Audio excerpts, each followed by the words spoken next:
रिंकू सिंह सब इंतजार कर रहे थे और उन्होंने आज अपनी टीम के लिए डिलीवर भी किया। वो है आज के हमारे performer of the match, brought to you by the new AI mode in Google search.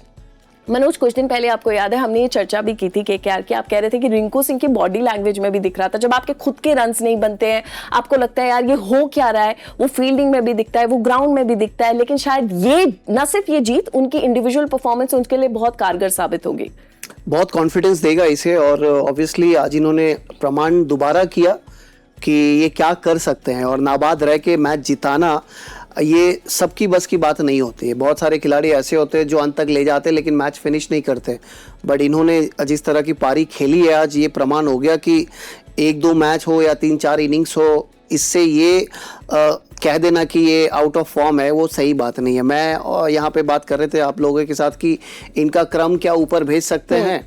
Obviously मुझे हमेशा लगता था कि भेज सकते हैं, क्योंकि रवमन पॉल को आप जब भेजते हो ऊपर, अभी तक उस तरह मैच विनिंग पारी एक भी नहीं खेल के दिखाए हैं, और लोग और सभी बात करना शुरू कर देते हैं। लेकिन एक चीज़ हम लोग भूल जाने से ये अन्याय होगा, ठीक नहीं होगा कि इनके पिताजी को इन्होंने खोया है, और वो खोना एक पर्सनल लेवल पे उस प्लेयर के साथ क्या बीतता है वो वही जान सकता है। तो हो सकता है कभी कभी बहुत सारी चीज़ें चलती है जहन में, उसको साइड में रख के फिर विश्व कप खेलना, फिर IPL में कैरी फॉरवर्ड करना। तो बट आज मज़ा आ गया देख के जिस तरह की पारी इन्होंने खेली, और इस तरह से ही वो खेलते हैं, और इन्होंने करके पहले भी दिखाया हुआ है, आज भी उन्होंने प्रमाण किया कि रिंकू सिंह मैच विनर है। एग्जैक्टली हम सबको याद है वो जो 5 सिक्सेस उन्होंने लगाए थे उस मुकाबले में KKR को जिताया था, जहां से ये कहानी बनी थी कि रिंकू सिंह नाम का एक खिलाड़ी क्या करने का मादा अपने अंदर रखता है। और इस जीत में स्पेशली जो मिल नहीं रही थी कोलकाता नाइट राइडर्स को, इसमें भी लग रहा था शायद गेम हाथों से निकल जाए, उसमें इस तरह का कॉन्ट्रीब्यूशन आना, ये बताता है रिंकू सिंह क्या है। मैं ही फाइनल पे खड़ा हुआ था जब 5 छक्का मार के भागा ना, मेरी तरफ से मेरे बाजू से निकला तो मुझे बहुत अच्छे से याद है। लेकिन ये देखिए, अगर इस चीज को दूसरे तरीके से भी देखते हैं ना, तो टीम ने आपको वो रोल दिया हुआ है। हम सब रिंकू के लिए खुश हैं, हम सबको मालूम है कि रिंकू का काम है कि जो अगर वो चेज कर रहे हैं तो टीम को लास्ट टाइम तक ना छोड़े और टीम को जीत की दहलीज पे लाके छोड़े कि हाँ भाई अब हम जीत गए, मेरा काम खत्म हो गया। तो ये उसका काम भी है। आज ये खुशी तो है कि रिंकू फॉर्म में है, but at the same time KKR ये सोच रही होगी कि यार यही काम है इसका, आगे आने वाले मैचेस में भी इसी तरीके से गेम को फिनिश करे। तो पॉजिटिव है, बस अब ये देखना है कि आगे और इसके साथ एक और प्लेयर आज अनुकूल है, कोई और एक प्लेयर खड़ा होगा मिडिल ऑर्डर में से, टीम और अच्छा खेलेगी। एग्जैक्टली KKR को जरूरत है कि आपके लिए अलग अलग मैच विनर्स उसी तरह से खड़े हो जिस तरह से हमने पंजाब की पूरी कहानी देखी है। इनको लेकर मेरा भी एक सवाल है new AI mode in Google search से। रिंकू सिंह कोलकाता के लिए रन चेज में अपनी पारी कैसे बनाते हैं, जो बिल्ड करना होता है अपनी पारी को, वो रिंकू सिंह किस तरह से करते हैं, और इसके जवाबों के तौर पर कैलकुलेशन हो रहा है और आ चुका है। ये क्लच फिनिशर के रूप में कार्य करते हैं जो अक्सर बीच के ओवरों में दबाव को संभालते हैं और अंतिम ओवरों में तेजी से रन बनाते हैं। धैर्य और स्थिति की समझ जो बहुत ज्यादा इंपॉर्टेंट होती है, अनावश्यक जोखिम लेने से वो बचते हैं, खासकर अगर उनकी टीम मुश्किल में हो।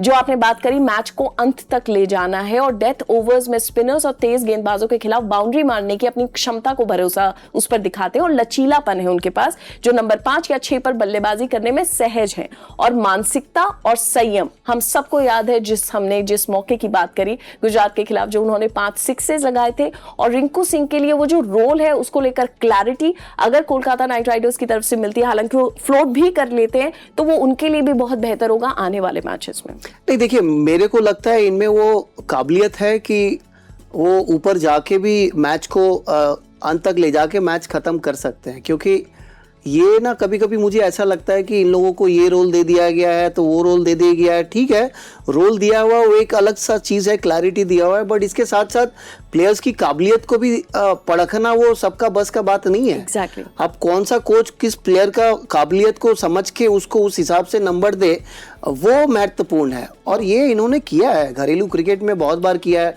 अगर सपोज अगर ये 4 पे जाते हैं तो इनके पास ज़्यादा समय रहता है, तो थोड़ा जाके मैच को करीब ले जाके इस तरह की पारियां खेल सकता है, क्योंकि आपके टीम के बल्लेबाजी नहीं चल रहे। जब चलते तो बात अलग है, जब एंड्रे रसल थे तब इनका रोल इस तरह होता तो फिर मैं मान सकता हूं, बट आप प्लेयर का काबिलियत को परखें, उसके बाद उस अनुसार आप खिलाएं। बट आज खुश है, जहाँ पे गए थे रन बनाए, मैच जिताए, जो ज़रूरी था, और जो रिलीफ देखने को मिला डगआउट से बाकी प्लेयर्स के चेहरे पे, एक्शंस पे, वो देख के ऐसे लगा कि एक आशा का जो किरण है वो जग गई है, और उसका बहुत क्रेडिट रिंकू सिंह को भी जाता है। इस तरह के सवालों के जवाबों के लिए you can also explore the new AI mode in Google search. Rinku Singh थे हमारे आज के दिन के पहले मुकाबले के performer of the match, brought to you by the new AI mode in Google search.